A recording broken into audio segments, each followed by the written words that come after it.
বিজেপির দিল্লির বড় বড় নেতা যারা রয়েছেন, যারা এসি গাড়িতে ঘোরেন, যারা কালো কাচ তুলে বুলেট প্রুফ গাড়িতে ঘোরেন, সিকিউরিটি নিয়ে ঘোরেন, Z+Y+ সিকিউরিটি নিয়ে ঘোরেন, তাদের দেখা উচিত যে একজন সাধারণ স্বয়ংসেবকের সঙ্গে, একজন সাধারণ বিজেপির কর্মীদের সঙ্গে কি হচ্ছে এই রাজ্যে, কতটা অত্যাচারিত হচ্ছেন তারা, কি পরিমাণে অত্যাচার সহ্য করে তাদেরকে এই রাজ্যে লড়াই করতে হচ্ছে, রাজনীতি করতে হচ্ছে, তাদেরকে সংগঠন করতে হচ্ছে। দেখা উচিত মোহন ভাগবতের, দেখা উচিত পশ্চিমবঙ্গে কি পরিস্থিতি তৈরি হয়েছে। নমস্কার, আমি দিবাকর, আপনারা দেখছেন জাগরণ বাংলা। আজকে শুরুতেই আমি আপনাদেরকে একটা ভিডিও দেখাবো। আপনারা অনেকেই হয়তো এই ভিডিওটা দেখেছেন। আজকে রিপাবলিক বাংলাও দেখলাম সকালে এটা নিয়ে খবর করেছে, কিন্তু তারপরেও আমার মনে হলো যে না, এই বিষয়টা নিয়ে কথা বলা উচিত। কিন্তু তার আগে আপনারা এই ভিডিও ক্লিপটা আগে দেখুন।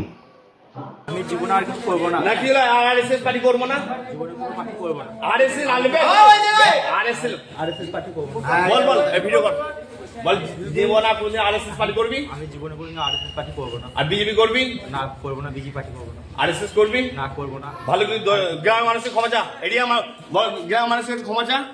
ক্ষমা চাইছি, সবাই কাছে ক্ষমা চাইছি।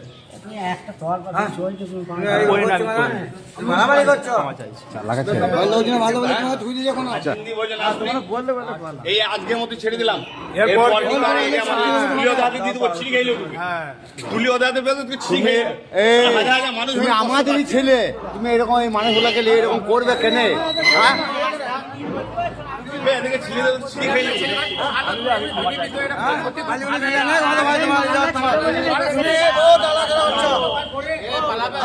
এটা নানুরের ঘটনা। নানুর বিধানসভার অন্তর্গত আঙোড়া গ্রামের রাষ্ট্রীয় স্বয়ংসেবক সংঘের স্বয়ংসেবক রিন্টু পালকে গতকালকে 25-26 জন তৃণমূলের দুষ্কৃতীরা জোরপূর্বক তাদের দলীয় কার্যালয়ে নিয়ে গিয়ে প্রথমে নির্মমভাবে মারধর করে এবং তারপরে এই ভিডিওটা তৈরি করে।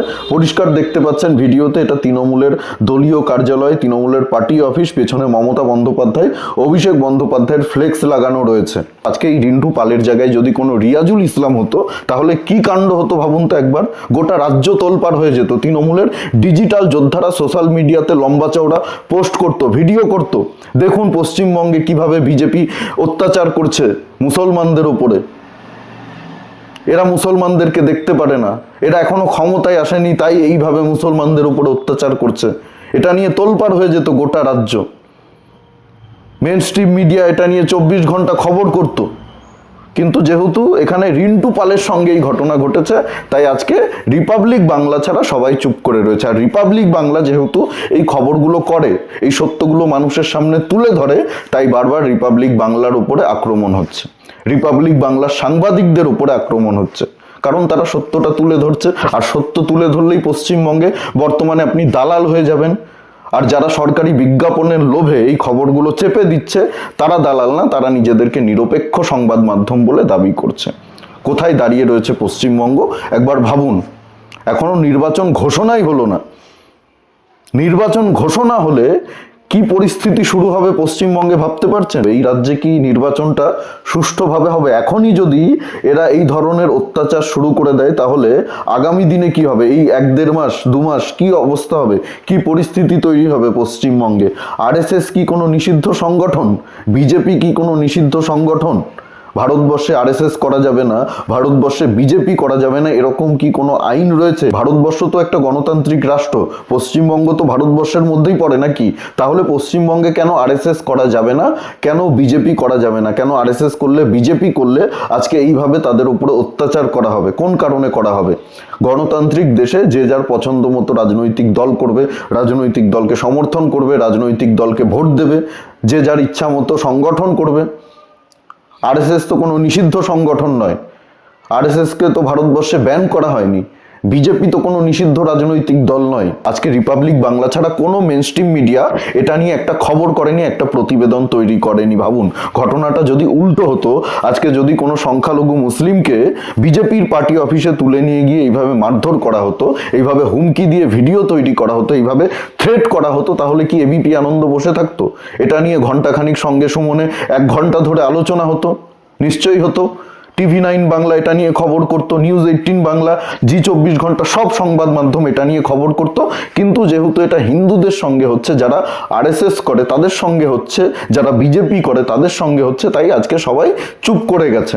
আর যারা সেটিং বলে চিৎকার চেঁচামেচি করেন তাদের উদ্দেশ্যে বলতে চাই, যদি সত্যি বিজেপি এবং তৃণমূলের মধ্যে সেটিং থাকতো, যদি মমতা বন্দ্যোপাধ্যায় এবং RSS এর মধ্যে সেটিং থাকতো, তাহলে আজকে কি এই ধরনের ঘটনা ঘটতো? আজকে একজন স্বয়ংসেবকের উপরে এই ধরনের অত্যাচার হতো? আজকে আপনারা বলুন তো, এই রাজ্যে যারা CPM করে, যারা কংগ্রেস করে, তাদের উপরে তো এরকম অত্যাচার হয় না। দেখাতে পারবেন একটা ঘটনা, কোনো CPM কর্মীকে, কোনো CPM এর নেতাকে তৃণমূলের পার্টি অফিসে তুলে নিয়ে গিয়ে এইভাবে মারধর করে থ্রেট করা হচ্ছে যে CPM করা যাবে না, কংগ্রেস করা যাবে না?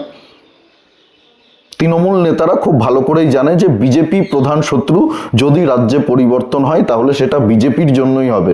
যদি মমতা বন্দ্যোপাধ্যায়কে কোনো রাজনৈতিক দল হারাতে পারে, তৃণমূলকে কোনো রাজনৈতিক দল হারাতে পারে, তাহলে সেটা একমাত্র বিজেপি পারে। এটা তৃণমূল খুব ভালো করে জানে। তাই যত অত্যাচার হচ্ছে সব বিজেপির ওপরে হচ্ছে, RSS এর ওপরে হচ্ছে। RSS করা যাবে না এই রাজ্যে। মানে এটা কি তালিবানদের রাজ্য? তৃণমূলের শাসন চলছে না তালিবানদের শাসন চলছে। একেবারে বাড়ি থেকে তুলে নিয়ে গিয়ে পার্টি অফিসে মারধর করা হচ্ছে, হুমকি দেওয়া হচ্ছে। আজকে বুদ্ধিজীবীরা চুপ কেন? আজকে কোনো কথা বলছেন না আপনারা? নির্বাচন কমিশনের তো এগুলো দেখা উচিত। চোখ বন্ধ করে থাকলে তো হবে না।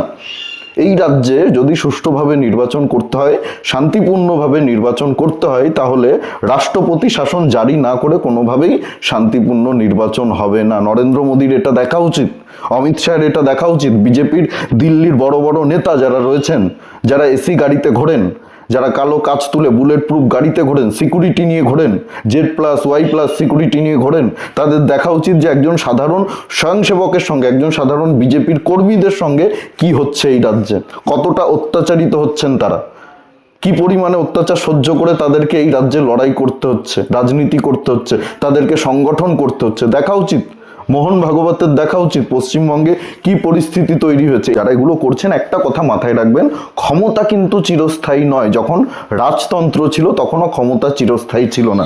এখন তো গণতন্ত্র। 34 বছর রাজত্ব করে CPM-কেও বিদায় নিতে হয়েছে। আজকে CPM-এর পশ্চিমবঙ্গে কি অবস্থা ভালো করেই দেখতে পাচ্ছেন। তৃণমূলও চিরকাল ক্ষমতায় থাকবে না। 26-এ যদি বিজেপি ক্ষমতায় আসতে নাও পারে, তৃণমূল কিন্তু চিরকাল ক্ষমতায় থাকবে না। একদিন না একদিন তৃণমূলকে ক্ষমতা থেকে সরে যেতেই হবে। এটাই কালের নিয়ম। ক্ষমতা কেউ চিরকাল ধরে রাখতে পারে না।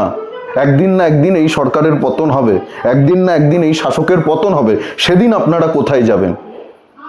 মানুষ কি আপনাদেরকে ছেড়ে দেবে? যাদের উপরে এই অত্যাচারগুলো করছেন আপনারা, তারা কি আপনাদেরকে ছেড়ে দেবে? তাই ততটাই অত্যাচার করুন যতটা আপনারা পরবর্তীকালে সহ্য করতে পারবেন। সুদে আসলে কিন্তু এর ফল আপনাদেরকে ভোগ করতেই হবে। কালের নিয়মে আপনাদেরকে ভোগ করতে হবে। এটা মাথায় রাখবেন, মাথায় রেখে রাজনীতি করুন। এই বিষয়ে আপনাদের কি মতামত অবশ্যই কমেন্টে জানাতে ভুলবেন না। আর ভিডিওটি প্রচুর পরিমাণে শেয়ার করুন, সকলের কাছে পৌঁছে দিন। আর আমাদের চ্যানেলে নতুন হলে অবশ্যই চ্যানেলটি সাবস্ক্রাইব করে পাশে থাকুন, পাশের বেল আইকনটি প্রেস করে দিন। আমাদের প্রতিটি ভিডিওর নোটিফিকেশন আপনাদের কাছে সবার আগে পৌঁছে যাবে। সবাই খুব ভালো থাকুন, সুস্থ থাকুন, আশেপাশে সবার খেয়াল রাখুন। জয় হিন্দ, বন্দে মাতরম, ভারত মাতা কি জয়।